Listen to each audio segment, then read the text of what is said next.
Ray, what are your memories right after the war there and your first Sheffield Shield match and that first season of first-class cricket? Well, it's a long time ago. First of all, the first match was in Queensland, and we were defeated, I think. I'm not sure. Anyhow, I remember that it was wonderful to get back into the Australian country again after being away, and it was certainly wonderful to get back into cricket. When you're away for that long, you don't think you'll ever see another cricket match, a proper cricket match played, but everything was starting to open up before us, and we had our future in front of us. So everybody felt elated because the war was over, and was cricket played as seriously then as it is today? Oh yes, certainly. Everyone that played cricket those days was always trying to get into stateside and then to the Australian side. And I think, as far as I can remember back to a little boy, everyone was keen to play for Australia, and also they all trained and did their best to do the job. And how was practice organised in those days? I mean, people still had to have a job, and did you have a job immediately after the war? Yes, I went back to the same job I had before I went into the army, and I was working. I was still in the army at the time. The first match, I was in the army until July the next year with 1946, and the war finished in August 1945. So I was still in the army, and when I went to New Zealand, I was still in the army, and that meant I didn't have to have that many civilian clothes because I could still wear my army shorts and shirt. But well, we didn't practice club practice. We didn't have any club practice. When Bill O'Reilly was before the war, he used to get us to go up at 6 o'clock in the morning, 5 o'clock to 6 o'clock practice before we went to work, and we did that for 1 or 2 years. And that's the only practice I've really had with St George's side, except for when you're trying out to get in the club side at the start of the year. We didn't have a great practice. And when we got in the stateside, we had to go to the Sydney Cricket Ground and practice there for a couple of hours, Tuesday and Thursday of each week. Otherwise, apart from that, we didn't practice at all. Was it difficult to get time off work in those days? Well, it was very difficult to get time off, and every match I played was leave without pay, and I gave in about 3 or 4 jobs through not being able to get leave to play in the big matches. Once I started to play in the big matches and go away for a week or two, the working positions were always more important than the cricket, and I was told if I wanted to play cricket, I had to leave their employment. So you had to make a choice, a deliberate choice, to forget about career and earning a living for yourself, and to follow your star, follow your luck, if you like, to make it as not a professional cricketer, but as a member of a first-class team. That's true, and it was big decisions each time to leave my job, because I was promised fairly good jobs in the business I was with, and the first one I left, joined a place after the war. They were going to make me the chief buyer for their factory, which was a big factory, and a very good job, and I had to decide whether to play or not, so I decided after a week or two that I'd give the job up and take my chances with the cricket. And the second one was the same. I was in the employ of Assistant Secretary to Clive Evatt, the Minister for Housing, in Sydney for 2 years, and I had to give that away because the public service wouldn't allow me to play cricket, wouldn't give me leave to play on the tours. I could play midweek in Sydney, but they wouldn't allow me to go interstate. So I had to give that away as well. And when I worked with Stan McCabe, I could get time off for cricket then, but that was about 4 years later. Tell me your first season in that 45, 46 period, your first class season, you did pretty well. Well, I did average well. I got a few wickets each innings, each time, and eventually in the last match before the selection of the Australian team to go to New Zealand, I scored 134 not out as a batsman, which pleased me a lot, because it was pretty hard to get into condition to play the Belfast bowling for say 20 overs in a match, because being away in the islands for 3 years or 2 years away in the army, 4 years in the army, you couldn't get enough practice to keep fit. We tried a lot, but we were fit for our jobs, not to run up and bowl 20 overs in one day.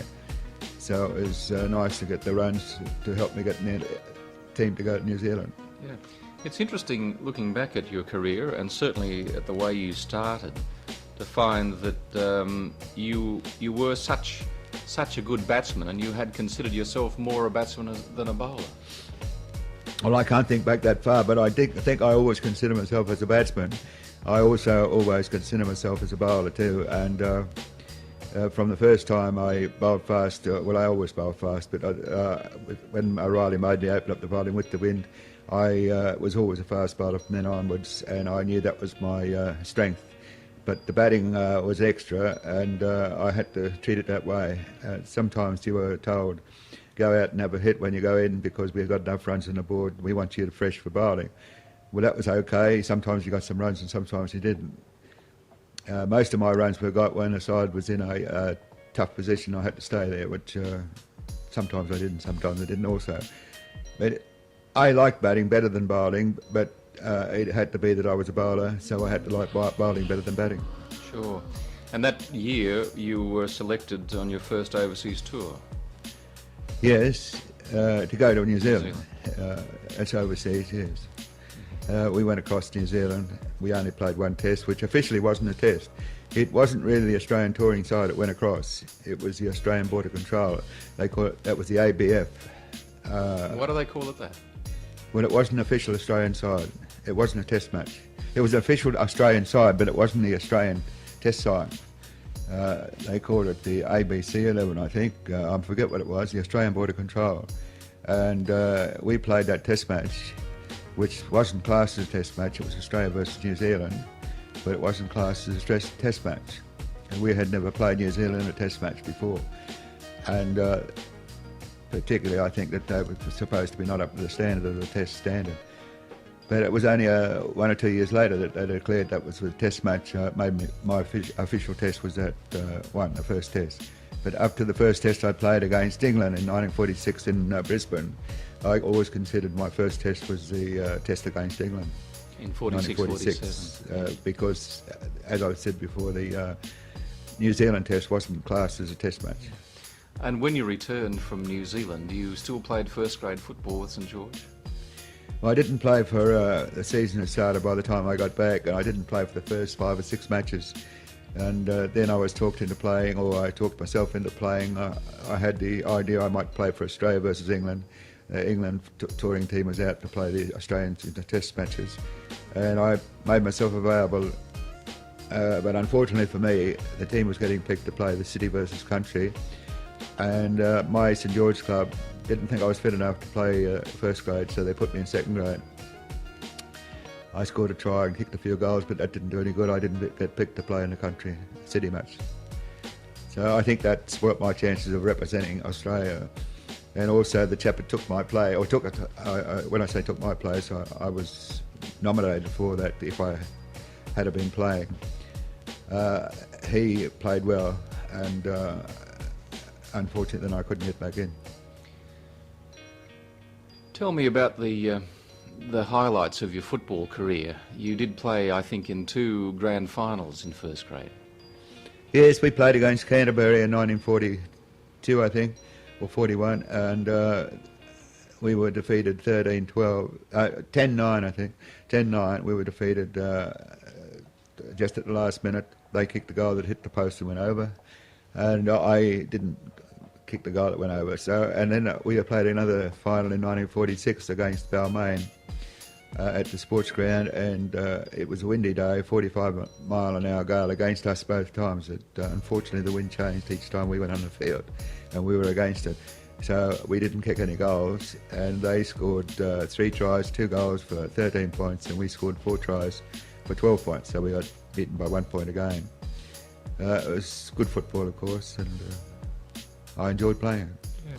And your brother was a star for St George in that time. Yes, well, he played from the age of 16. When he was 16, he played up 1936, I think he started, and he was playing up to 1953, and only for the war years he missed a few seasons.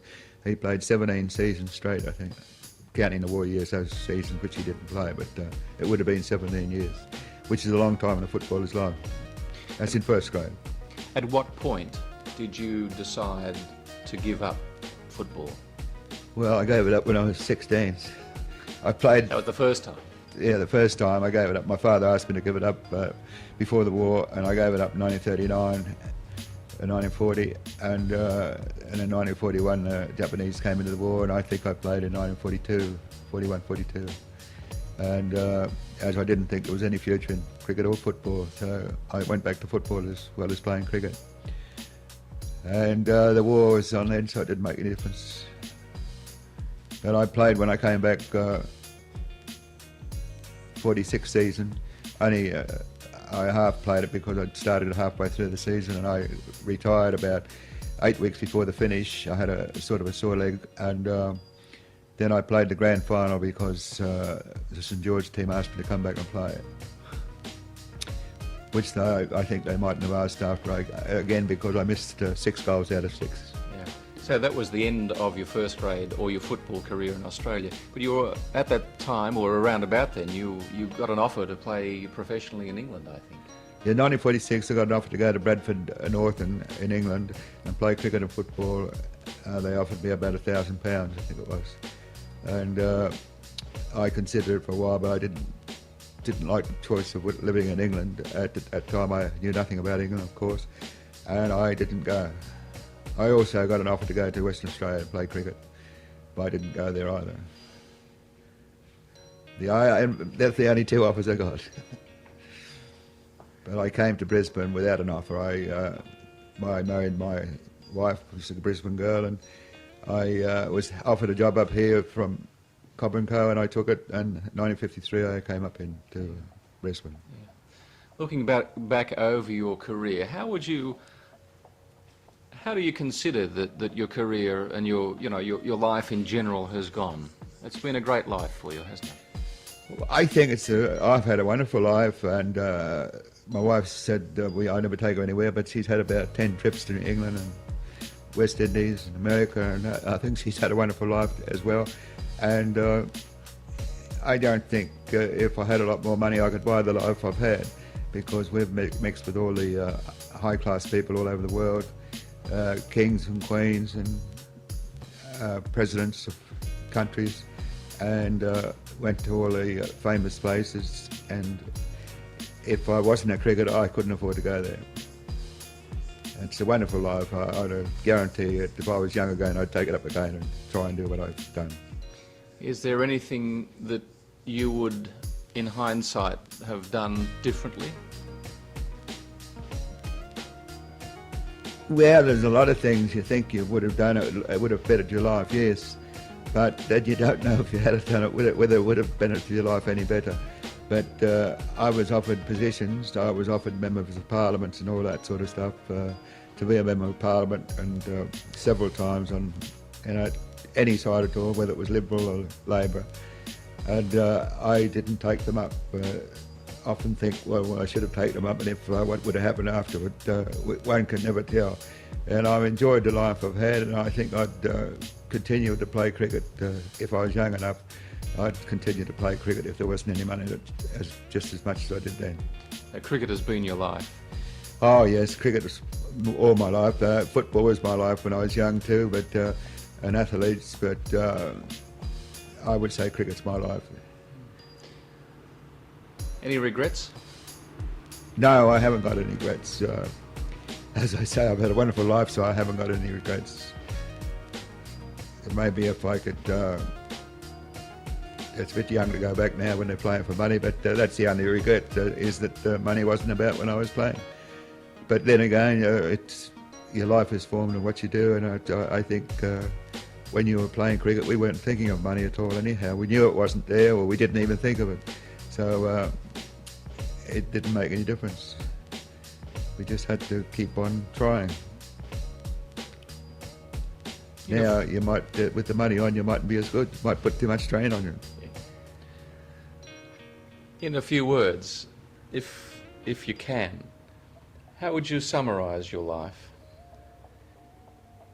Well, it would be a lot more than a few words. My life, as I say, has been more or less run by cricket as far as travelling is concerned, and I love travel, and it only came about through cricket. And also, I love playing cricket. I love doing well. I love being fit.